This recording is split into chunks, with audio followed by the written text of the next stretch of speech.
Olá! Agora você irá assistir a aula 7.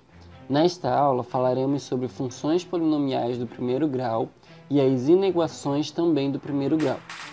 Para iniciarmos essa aula, apresentaremos uma situação inicial como motivação para o estudo desse tipo de função. Vamos considerar a seguinte situação. Um representante comercial recebe mensalmente um salário composto de duas partes.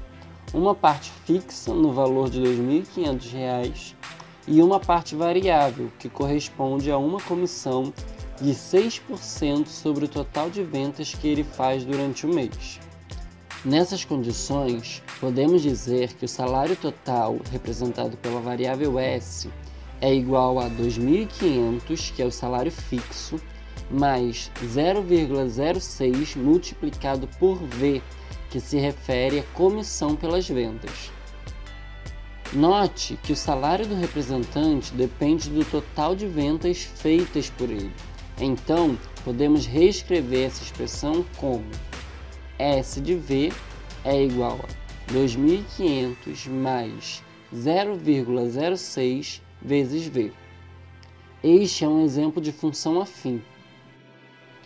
Vamos estudá-la agora. Seja A e B números reais, sendo A diferente de zero. Chamamos de função afim ou de função polinomial do primeiro grau a função f de R em R, definida por f de x igual a ax mais b para todo x pertencente ao domínio. Vamos ver alguns exemplos. F de x igual a 2x mais 4, com a igual a 2 e b igual a 4. G de x é igual a 7 menos x, com a igual a menos 1 e b igual a 7. H de x é igual a 1/5 vezes x menos 8, com a igual a 1/5 e b igual a menos 8. Vamos estudar agora os coeficientes de uma função afim. Seja f uma função afim tal que f de x é igual a ax mais b, com a diferente de zero. Chamamos os números reais a e b de coeficientes, sendo o coeficiente a dito por coeficiente angular e o coeficiente b dito coeficiente linear. Vamos estudar agora a representação gráfica de uma função afim. Seja f uma função afim tal que f de x é igual a ax mais b, sendo a diferente de zero. O gráfico de f é representado por uma reta. Vejamos o exemplo. Seja f de R em R uma função definida por f de x igual a 2x mais 5, cujo gráfico está representado a seguir. Geometricamente, B é a ordenada do ponto onde a reta que representa o gráfico da função intercepta o eixo y, pois para x igual a 0, temos que f de 0 é igual a vezes 0 mais b, que é igual a b. Agora, iremos estudar sobre a taxa de variação de uma função afim. Nesta imagem foi projetada a função f de x igual a ax mais b, que é uma função afim. Observe o que ocorre com os valores de m, n e t conforme movimentamos os controles deslizantes de A, B e H. O valor que denominamos por t chamamos de taxa de variação da função f. Esse valor se relaciona com a variação de crescimento da função ao longo de seu domínio.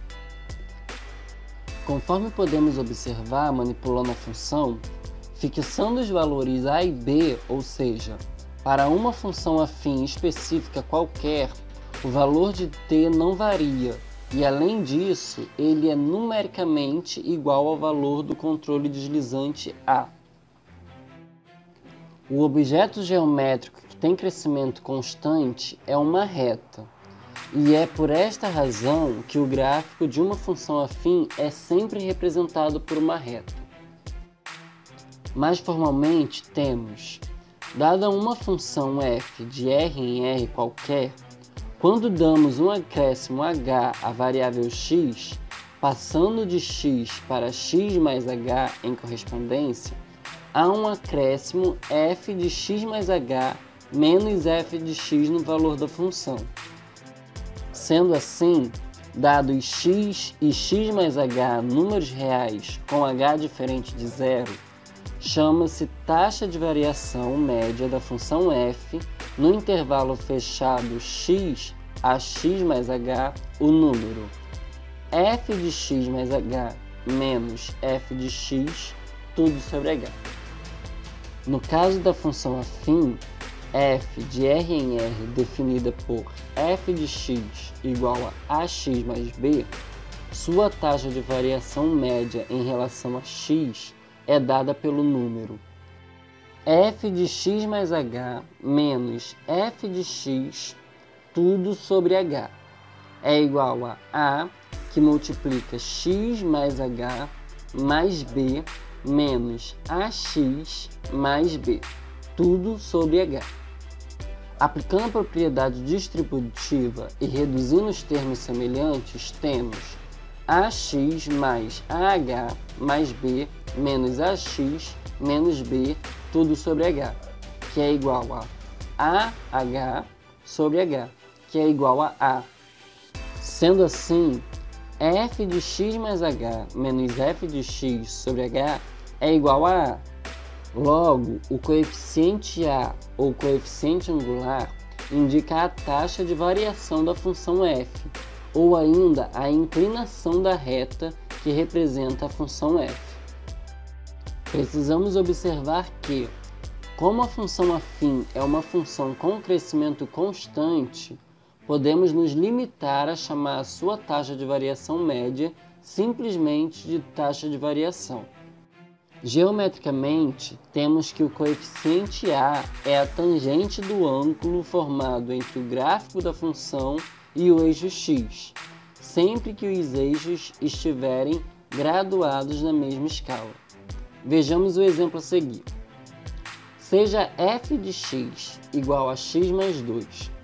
Neste caso, temos que a é igual a 1. Repare que também podemos encontrar o valor do coeficiente angular através da razão entre as diferenças das respectivas coordenadas de dois pontos quaisquer da função f, e que particularmente no caso de termos a escala igual nos dois eixos, equivale a determinar a tangente do ângulo α. Para isso, consideremos dois pontos dessa função. Neste caso, menos 2 e 0 e 0 e 2. Logo, tangente de α é igual a ΔY sobre ΔX, que é igual a 2 menos 0 sobre 0 menos menos 2, que é igual a 2 dividido por 2, que dá 1. Se a escala dos eixos não for a mesma, o ângulo fica distorcido e pode gerar interpretações indevidas. A função anteriormente representada graficamente em um sistema de eixos com a escala em 0x e 0y tem representação algébrica definida por f de x é igual a x mais 2.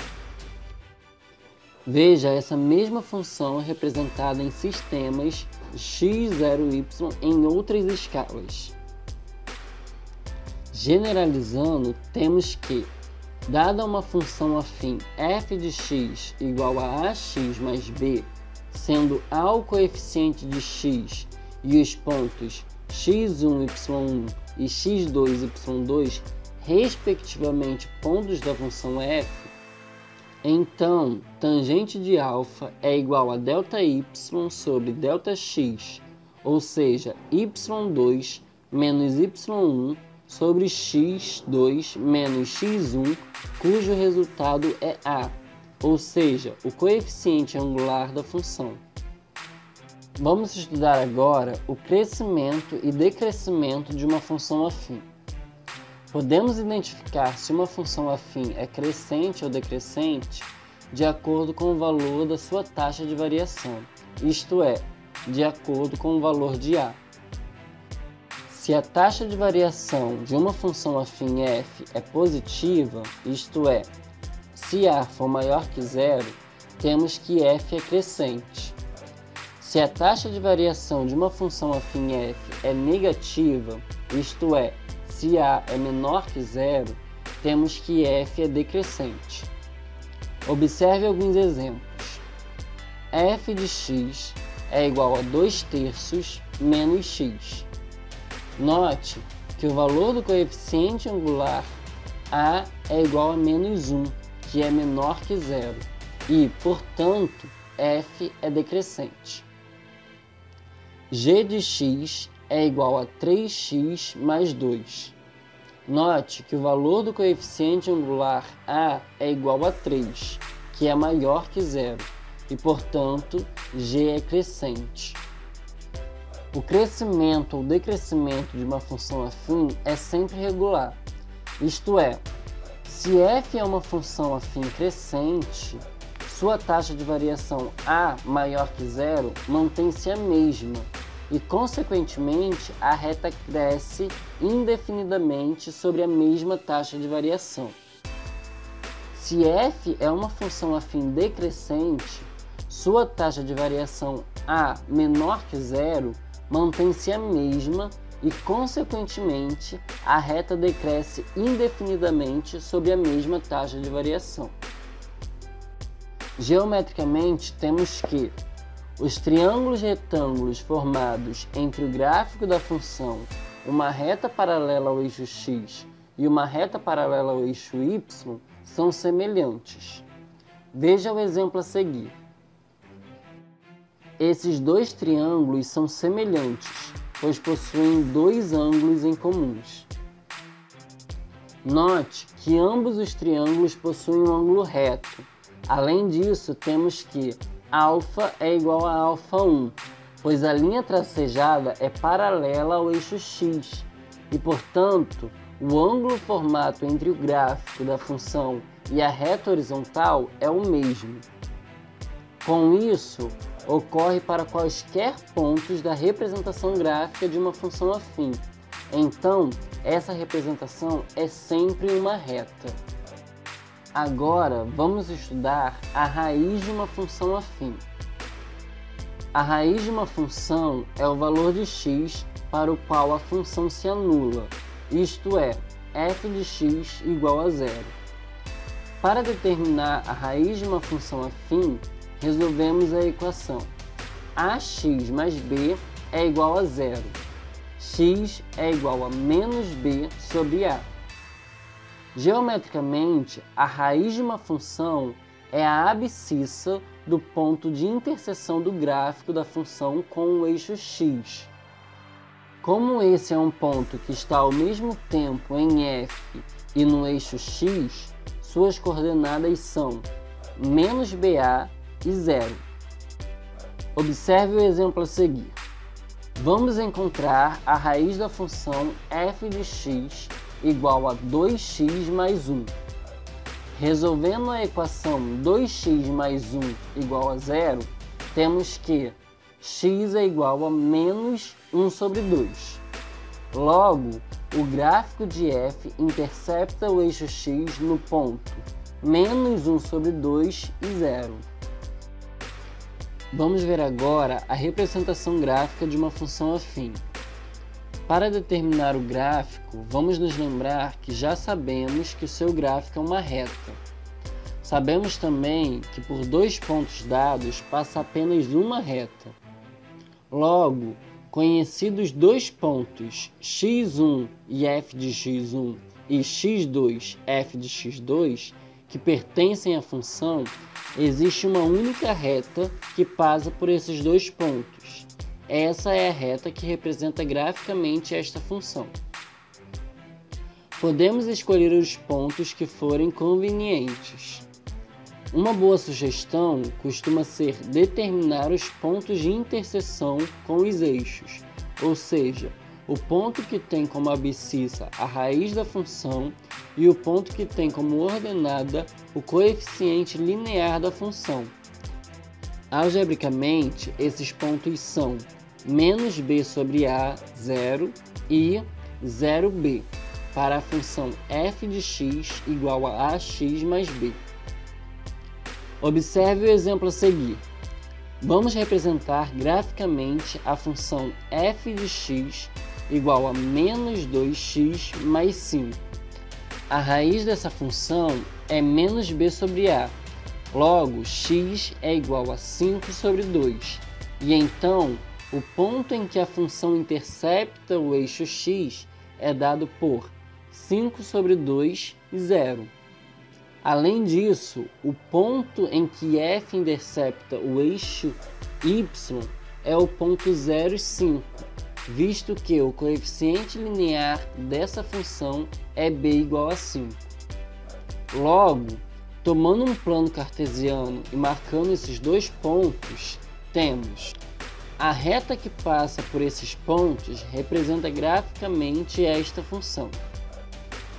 Agora, vamos encontrar a representação algébrica ou lei de formação de uma função afim f, sabendo que f de 2 é igual a menos 2 e f de 1 é igual a 1.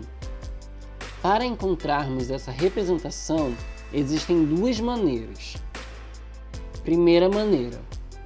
Para determinar a função afim, devemos encontrar os valores dos coeficientes a e b. Sabemos que a é igual a f de 2 menos f de 1 sobre 2 menos 1, que é igual a menos 2 menos 1 tudo sobre 1, que é igual a menos 3. Sendo assim, a é igual a menos 3. Para obtermos o valor de b, escolhemos um dos valores conhecidos, como por exemplo, f de 1 é igual a 1. Assim, menos 3 vezes 1 mais b é igual a 1. Logo, menos 3 mais b é igual a 1 e b é igual a 4. Dessa forma, a lei de formação da função f é representada por f de x é igual a menos 3x mais 4. Segunda maneira. Se f de 2 é igual a menos 2, então, para x igual a 2, tem-se que f de x é igual a menos 2. Ou seja, menos 2 é igual a 2a mais b. Se f de 1 é igual a 1, então, para x igual a 1, tem-se que f de x é igual a 1. Ou seja, 1 é igual a mais b. Determinamos os valores de a e b resolvendo o sistema de equações. 2a mais b é igual a menos 2 e a mais b é igual a 1. Para resolver, vamos multiplicar a segunda equação por menos 2 e depois somamos as equações. Com isso, temos menos b é igual a menos 4. Ou seja, b é igual a 4. Como a mais b é igual a 1, então a mais 4 é igual a 1. Logo, a é igual a menos 3. Portanto, f de x é igual a menos 3x mais 4. Vamos estudar agora a variação do sinal da função afim e de inequações do primeiro grau. Analisemos a seguinte situação. Um comerciante gastou R$300 na compra de um lote de maçãs.